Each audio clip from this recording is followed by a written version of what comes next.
Print ও electronics মিডিয়ায় সংবাদ প্রকাশিত হচ্ছে যে সিলেটের ভোলাগঞ্জে কোম্পানিগঞ্জ উপজেলার একটি জায়গায় যেখানে আমাদের একটা ট্যুরিস্ট স্পট ছিল, সেখান থেকে হাজার হাজার সাদা পাথর বিভিন্নভাবে চুরি করে এবং দিনের বেলা প্রশাসনের নাকের ডগায় সবগুলো নিয়ে গিয়েছে, যার মূল্য প্রায় 200 কোটি টাকা। এবং আমাদের ইকোলজিক্যাল ব্যালেন্সের জন্য এটা একটা খুব ইম্পর্টেন্ট জায়গা এবং ট্যুরিস্টিক প্লেস। এবং এই সংবাদ প্রকাশিত হওয়ার পরে জনস্বার্থ বিবেচনায়, যেহেতু আমরা পরিবেশ নিয়ে কাজ করি, human rights and piece for বাংলাদেশের পক্ষে আমরা একটা রিট পিটিশন আজকে দায়ের করেছি এবং আদালতের কাছে গুরুত্বপূর্ণ বিবেচনায় আজকেই শুনানির জন্য আবেদন করেছিলাম। সাপ্লিমেন্টারি লিস্ট করেছে, 12:30টায় শুনানি হয়েছে।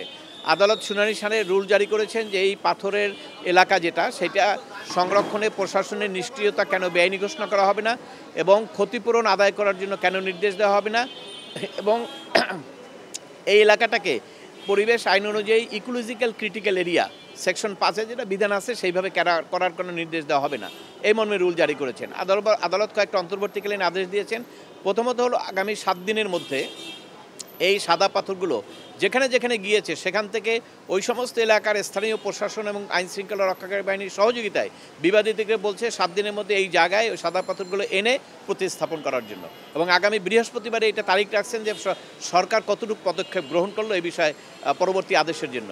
আদালত আরও একটি আদেশ দিয়েছেন যে একটা স্পেশাল কমিটি করতে বলছেন মিনিস্ট্রিকে 7 দিনের মধ্যে, যে এই জায়গায় পরিবেশের কী পরিমাণ ক্ষতি হলো টাকায় সেটি নির্ধারণ করার জন্য, এবং সেই কমিটিতে বুয়েটের একজন প্রফেসর থাকার নির্দেশনা রয়েছে। আদালত আরও একটি নির্দেশনা দিয়েছেন যে এই ঘটনার সঙ্গে যারা জড়িত তাদের বিভিন্নভাবে তালিকা তৈরি করে তাদের নাম ঠিকানা সহ আদালতে তালিকা দাখিল করার জন্য নির্দেশ দিয়েছেন, যাতে আমরা ওই নির্দেশনা পাওয়ার পরে তাদের কাছ থেকে এই ক্ষতিপূরণের টাকা আদায় করতে পারি। আদালত এই সমস্ত আদেশ দিয়ে বলেছেন যে এটা একটা পরিবেশের জন্য একটা খুব ইম্পর্টেন্ট ইস্যু, এবং সবচেয়ে হলো যে এই জায়গা থেকে যারা নিয়ে গেছেন সেই জায়গা থেকে নিয়ে যাওয়ার কারণে পরিবেশের মারাত্মক ধরনের ইমব্যালেন্স হয়েছে, ইকোলজিক্যাল ইমব্যালেন্স হয়েছে, যেটা আইনগতভাবে এটা করা যায় না। আমাদের সংবিধানের নির্দেশনা আছে আমাদের প্রকৃতি এবং সব কিছু সংরক্ষণের জন্য। এই মর্মে আদালত শুনে এই আদেশগুলো দিয়েছেন। এই পাথরগুলো তো ধরেন এগুলো তো পাচার হবে, তো 200 কোটি টাকার পাথর তো কম না। এটা তো এমন না যে কালকেই একটা ভবনে কেউ ব্যবহার করতে পারবে। এগুলো বিভিন্ন জায়গায় গিয়েছে, এগুলো সেল হবে, তো হাতে হাতে সেল হবে। তো আমাদের ধারণা 90% পাথর আছে এবং এগুলো কালেকশন করে নিয়ে আসা যাবে, 90%ই পাওয়া যাবে আমাদের ধারণা।